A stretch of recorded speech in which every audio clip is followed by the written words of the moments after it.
ధన్యవాదాలు అధ్యక్ష. అధ్యక్ష, గతంలో మనం చూసేవాళ్ళం సంఘ విద్రోహ శక్తులు అంటే ఏదో బయటి దేశాల నుంచి వచ్చి ఇక్కడ టెర్రరిస్ట్ యాక్టివిటీస్ చేసి ఇక్కడ యొక్క శాంతియుత వాతావరణాన్ని మన భారతదేశం వాతావరణాన్ని డిస్టర్బ్ చేయడానికి చేసే వాళ్ళని తీవ్రవాదులు అనేవాళ్ళము, సంఘ విద్రోహ శక్తులు అనేవాళ్ళము. కానీ 2019వ సంవత్సరం నుంచి దీని అర్థం మారిపోయింది. గత పాలకులు గాంజా అనే మత్తు పదార్థాన్ని రాష్ట్రం మొత్తం తీసుకొచ్చి ప్రజల మీద దాడులు అనేది పెరిగిపోయాయి. ఈ గాంజా సేవించిన వాళ్ళు సామాన్య ప్రజల మీద దాడులు చేయడము, వాళ్ళని ఇబ్బందులు గురి చేయడం జరుగుతూ ఉంది. అధ్యక్ష, ఒకప్పుడు గాంజా అనేది పెద్ద పెద్ద నగరాలకి, పెద్ద పెద్ద సిటీస్కి మాత్రమే పరిమితమయ్యేది. ఆ సిటీస్లోనే పబ్బులలో, రెస్టారెంట్లో అవైలబుల్ ఉంది.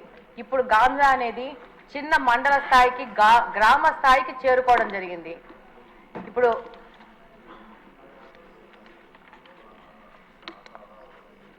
ఈరోజు మామూలుగా తిరుగుతూ ఉంటే ఈ గాంజా ఇంత ఎక్కువైపోయింది ఏమని మాట్లాడుతుంటే స్టూడెంట్స్ అడుగుతూ ఉన్నారు, మాకు గాంజా ఎక్కడ దొరుకుతుందో తెలిసినప్పుడు దీన్ని కట్టడి చేయాల్సిన పోలీసులకు తెలియదు అది ఎక్కడ దొరుకుతుందో అని చెప్పేసి. ఎంతోమంది స్టూడెంట్స్ కలిసినప్పుడు ఎలక్షన్ క్యాంపెయినింగ్లో ప్రశ్నించడం జరిగింది. అలాగనే అధ్యక్ష, ఎన్నికల ముందు కానీ ఇప్పుడు ఎన్నికల తర్వాత కానీ ఈరోజు గ్రీవెన్సెస్ కోసం మన దగ్గరకు వచ్చిన దాంట్లో దాదాపు 30-40% ఈ గాంజా మీద ఎఫెక్ట్ అయిన వాళ్లే వస్తూ ఉన్నారు. ఎలాంటి సమస్యలు అంటే మనకు సభ దృష్టికి తీసుకొస్తే ఇది ఒక తమాషా వ్యవహారం ఉంటుంది. పిల్లాడు గాంజాకి అడిక్ట్ అయ్యాడని చెప్పేసి దాంట్లో నుంచి బయటికి తీసుకురావడానికి ఏవో మాయలు మంత్రాలు అని చెప్పేసి ఎవరో సాముల్ని మీద ఆధారపడి వాళ్ళు వచ్చి వాళ్ళ ఇంట్లో ఉన్న బంగారం అంతా చూసి వీడు గాంజా మీద ఎఫెక్ట్ అవుతున్నాడు ఈ అబ్బాయి అని చెప్తే వాళ్ళు ఆ బంగారంతా దొంగతనం చేసుకుని వెళ్ళిపోతే ఆ కేసు ఇప్పటికీ కడపలో 2 టౌన్ పోలీస్ స్టేషన్లో FIR రిజిస్టర్ అయ్యింది. నిన్న 1 వీక్ బ్యాక్ కూడా సదరు మహిళ వచ్చి నాది ఏదో సమస్య తీర్చండి అని చెప్పింది. అంటే దాదాపు సామాన్య ప్రజలు ఈ గాంజా వల్ల ఎంత ఎఫెక్ట్ అయ్యారంటే అసలు ఈ 5 సంవత్సరాల్లో మిగతా సమస్యలు ఒక ఎత్తు అయితే గాంజా సమస్య అనేది ఇంకొక పెద్ద ఎత్తుకు చేరుకోయింది. అలాగనే అధ్యక్ష, ఈ గాంజా సేవించిన వాళ్ళు సామాన్య ప్రజల మీద షార్ప్ ఆబ్జెక్ట్స్, ఇందాక హోమ్ మినిస్టర్ గారు అన్నట్టు బ్లేడ్ బ్యాచ్ అంటారు, వాళ్ళు అది బ్లేడో షార్ప్ ఆబ్జెక్టో చిన్న నైఫ్లో తెలియదు కానీ ఆ గాంజా మత్తులో వాళ్ళకు అంతకు ముందు వాళ్ళతో ఏదైనా గొడవలు జరిగినా కానీ ఏమి జరిగినా కానీ ఏ విధమైన ప్రొవొకేషన్ లేకున్నా కూడా వాళ్ళని అటాక్ చేయడము, వాళ్ళ మీద దాడులు చేయడము, దాదాపు వాళ్ళకి ప్రాణం మీద ప్రమాదం వచ్చే లాగా దాడులు చేస్తూ ఉన్నారు.